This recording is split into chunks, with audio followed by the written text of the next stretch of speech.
This is Nora Ephron and Rob Reiner talking about coming up with When Harry Met Sally. We've talked about before how we first started working on this together, and just like every married couple in the world, we couldn't remember exactly. We couldn't remember exactly, like was it 1984 or 1985? Right. Definitely lunch at the Russian Tea Room. I remember meeting at the Russian Tea Yeah. Room, and I remember pitching you an idea that you completely rejected. That's right, and it was very embarrassing because it was before we'd even ordered lunch. Right. So- I should have waited. I should have waited till we ate a little bit and we were having our coffee. But it was okay, though, because we got the idea out of the way. Yeah. And then we had a conversation. You, me, and Andy Scheinman. Right. You sort of talked about your life, your Right. lives. Right. Your lives as single guys. Right. And then that was the end of the lunch. Then you Right. came back to New York. You were staying in a hotel in Central Park South. Right. And I went up to your room. And all I remember saying is that I had an idea.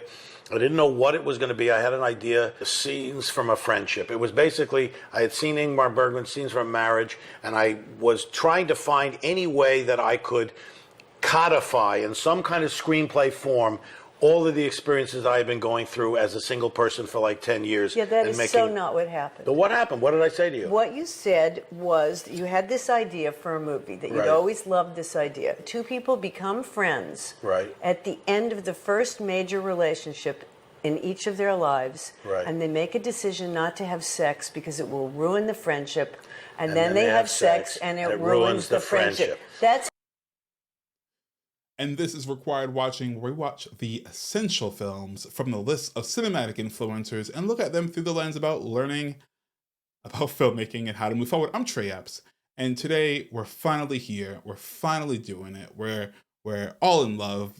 It's cuffing season, as the kids call it. Do they still call it that? Who knows?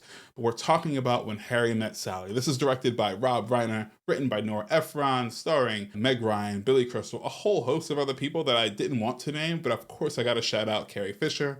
And this movie is simple. It's about Harry and Sally, who have known each other for years and are good friends, but they fear sex would ruin their friendship. Now, I'm a sucker for rom-coms, I'll be completely honest, but they must be good. I don't like trash rom-coms. I think as my wife and I just try to sit down and watch something, we have definitely have like just put on a really crap movie. But if I had to choose, much like my spirits of choice, I'd much rather have something a bit of quality. The rom-coms just not made anymore, and they don't get any respect. Not really. I mean, just not anymore because of they just don't do very well for some reason. And there was a golden time in the 90s that rom-coms exploded and people were clamoring for them.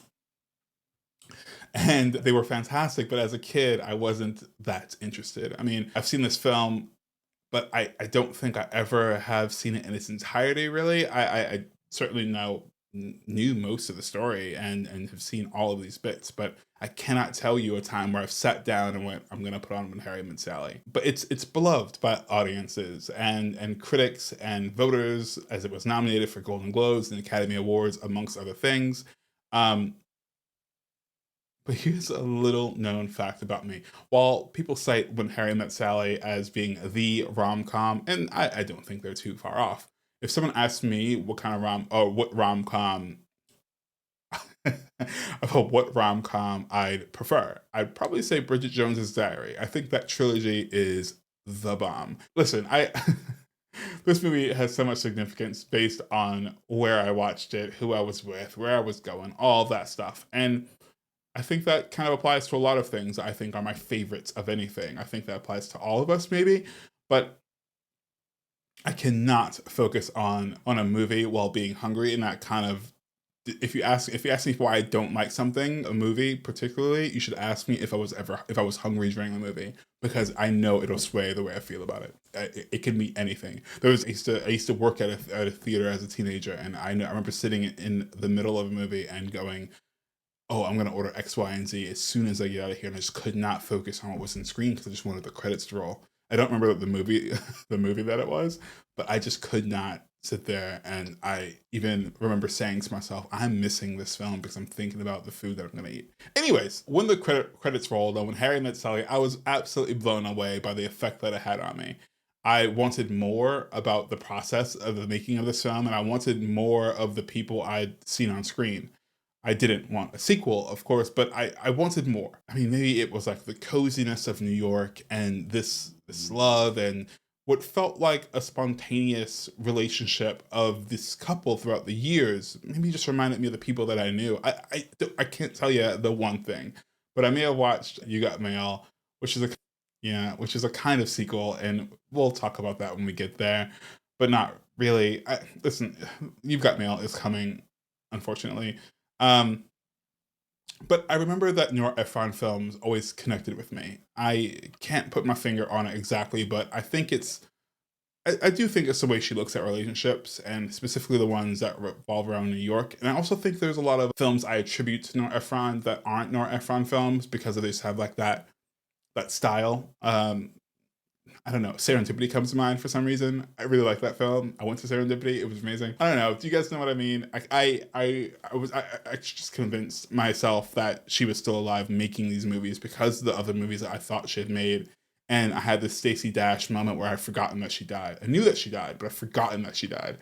Um, and it's sad. It's sad. It's sad to have had that loss because I feel like she was a writer and had that kind of clout to make rom-coms Rami again. But in all seriousness, I think she had that. She just had something about her, and every movie that she made wasn't a hit, but it was so specifically Nora Ephron.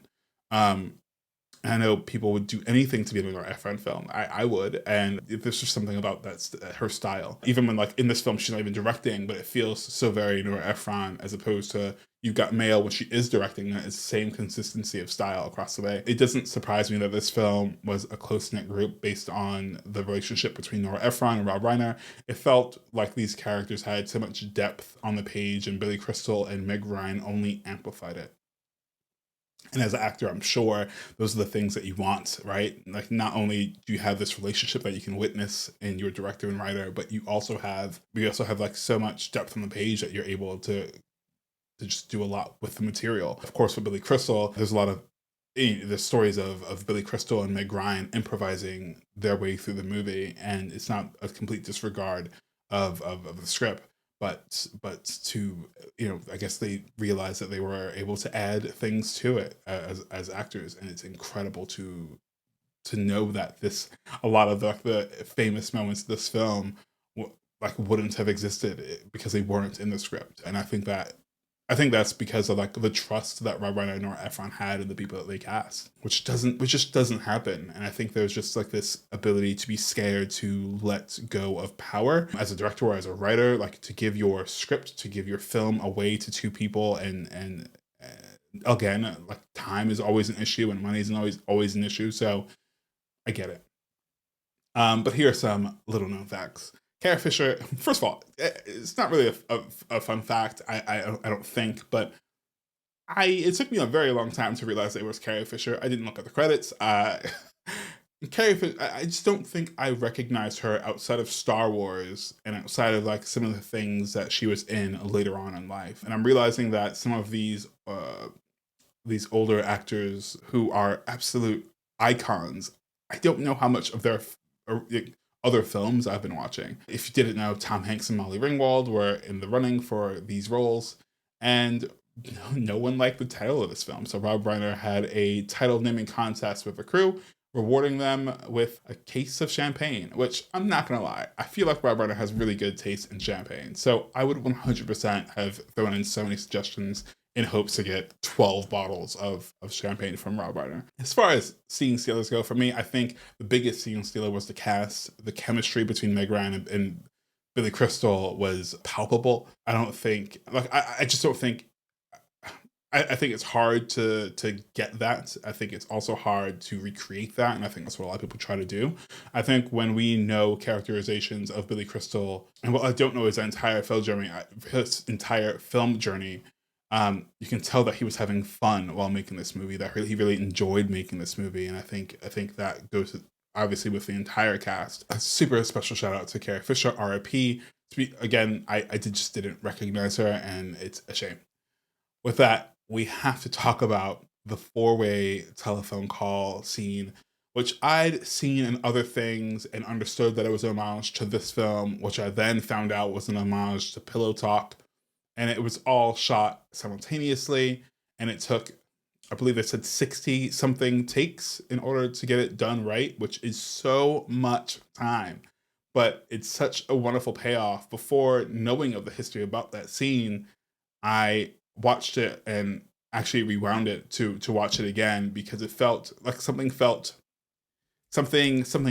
about the scene. Something very much clicked about it in a way that I couldn't figure out. And when you watch it, you're like, oh, it's just the scene. But to do that live, to do that simultaneously, is crazy. And obviously, it took a lot of time to get it done. But the scene itself is amazing. But knowing how it was made is also pretty incredible. Now, I don't think I change anything about this film. It's what I consider to be a perfect rom-com, which not a lot of films, in my opinion, have that title. We should probably talk about other ones I think have that title, but I think it's really, really great. But I think I'd rename it to a romantic drama. I think it was funny. I think they had some comedic elements, but I'm not sure if it was a full-on comedy. It wasn't also a full-on romance, but I think it was. I don't know. We don't call things rom-droms, and I think we should. I think you should, not only because it's funny, but because I think it alleviates the pressure of having jokes every 3 seconds. And I don't think this movie does that, but I think it's because it doesn't do that.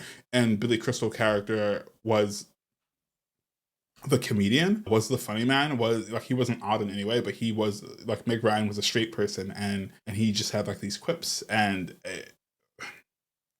I just think there's a distinction.